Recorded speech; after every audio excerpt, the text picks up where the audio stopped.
Le Barça plongé dans la crise, le Real Madrid prend le large, Leroy Sané quitte officiellement Manchester City et les dernières infos du mercato en Europe. C'est parti pour ce JT Made in Foot du 3 juillet. Et on entame cette édition en Espagne avec un FC Barcelone toujours en pleine tourmente. Pour commencer à la une de Sport, nous retrouvons à nouveau Antoine Griezmann qui attend des explications, comme titre le quotidien catalan ce matin.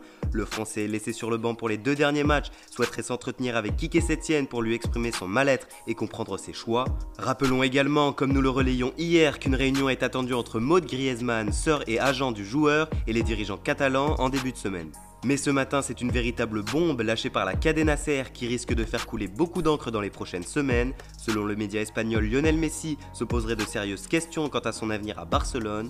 Et pour cause, l'Argentin serait agacé des fuites permanentes qui sortent du club. Fatigué d'être tenu responsable des mauvaises performances de son équipe, la Pulga songerait donc à quitter le Barça en 2021. Rappelons qu'une nouvelle prolongation de Messi était dans les tuyaux à Barcelone. L'inquiétude grandit donc en Catalogne et le Barça devra donc tout tenter pour retenir le sextuple Ballon d'Or. Et pour ne rien arranger, Nike a annoncé hier l'annulation de la mise en vente des nouveaux maillots du Barça saison 2020-2021, initialement prévue pour le derby contre l'Espagnol mercredi prochain. Un défaut de fabrication a été pointé du doigt et la multinationale a donc décidé de retirer immédiatement la nouvelle collection Blaugrana de ses ventes, un événement futile certes, mais qui pourrait engendrer des pertes économiques pour le Barça et qui en dit long sur l'actuelle délicate situation du club. Du côté des terrains, le Real a la Liga au bout des doigts comme titre As ce matin, face à Retafe qui à l'image de sa saison a livré une prestation sérieuse et convaincante. Tout n'aura pas été facile pour les hommes de Zinedine Zidane. Mis en grande difficulté à plusieurs reprises et sans grande inspiration devant, les merengues s'en sont remis à un Thibaut Courtois à nouveau impérial qui a signé son 16e clean sheet de la saison en 30 matchs disputés.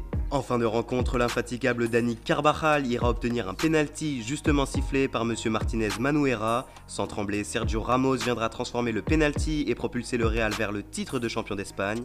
À 5 journées de la fin, les Madrilènes comptent désormais 4 longueurs d'avance sur le rival Blaugrana. Il reste 2 rencontres compliquées à aborder pour les hommes de Zidane, face à Bilbao dimanche puis 3 journées plus tard face à Villarreal. Néanmoins, les merengues ont plus que jamais leur destin entre les mains et sont maintenant pleinement lancés vers le titre. Enfin, on tourne cette page espagnole avec la 34e journée de Liga qui s'ouvre ce soir avec l'Atlético Madrid qui reçoit Majorque. Lors de ce match, les hommes del Cholo Simeone tenteront de reprendre provisoirement 5 points d'avance sur les Sévillans, 4e de Liga.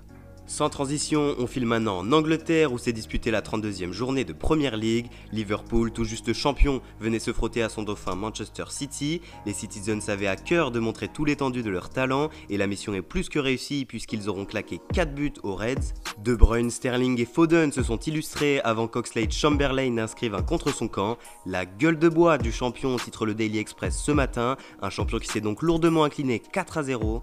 Une victoire impressionnante des hommes de Guardiola, sans grande conséquence, mais qui leur permet néanmoins de conforter définitivement leur place de dauphin. Mais plus tôt dans la journée, c'est surtout disputé une rencontre pleine d'enjeux pour l'Europa League entre Tottenham et Sheffield. Les Spurs de José Mourinho se sont inclinés 3-1 face aux Blades, auteur il faut le rappeler d'une très belle saison, tout juste promu cette saison en Premier League et donc en passe de se qualifier pour l'Europa League. En effet, ce succès place Sheffield à la 7e place, les choses restent néanmoins serrées puisqu'ils n'ont que 1 et 2 points d'avance sur les rivaux londoniens d'Arsenal et de Tottenham qui pointe donc à la 9e place du classement. Partons maintenant en Italie, où en Serie A plus rien ni personne n'arrête l'Atalanta Bergame, tombeuse hier du Napoli. Dans un match qu'ils auront globalement dominé, les hommes de Gennaro Gattuso ont été inefficaces face au but bien gardé de Golini. En face, les Bergamesques se sont montrés redoutables d'efficacité et au terme de 2 actions magnifiquement construites, Mario Pasalic et Robin Gonçalves sont venus crucifier un David Meret impuissant. Cette défaite fait stagner le Napoli à la 6e place du championnat, bien qu'il soit déjà qualifié pour la Ligue Europa grâce à son succès en coupe.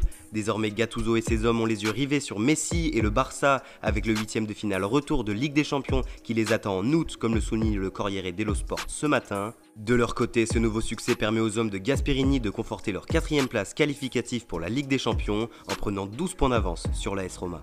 Une AS Roma en grande difficulté hier soir sur sa pelouse face à l'Udinese qui est venu s'imposer 2-0. Les Romains ratent donc le coche et auraient pu s'échapper à 9 points de l'AC Milan, mais conservent néanmoins 6 points d'avance sur la formation milanaise. Au niveau du mercato, c'est officiel, enfin Achraf Hakimi quitte le Real Madrid et s'engage avec l'Inter Milan. Gros coup pour les Nerazzurri qui accueillent l'un des plus gros espoirs à son poste. Le latéral marocain de 21 ans a coûté près de 40 millions d'euros hors bonus à l'Inter qu'il a signé pour 5 ans. Mercato toujours en Angleterre cette fois, c'est officiel, Leroy Sané quitte Manchester City et s'engage avec le Bayern Munich jusqu'en 2025 pour un montant de 49 millions d'euros plus 11 de bonus. L'ailier allemand de 24 ans rejoint donc la Bavière après 4 saisons sous le maillot Citizen.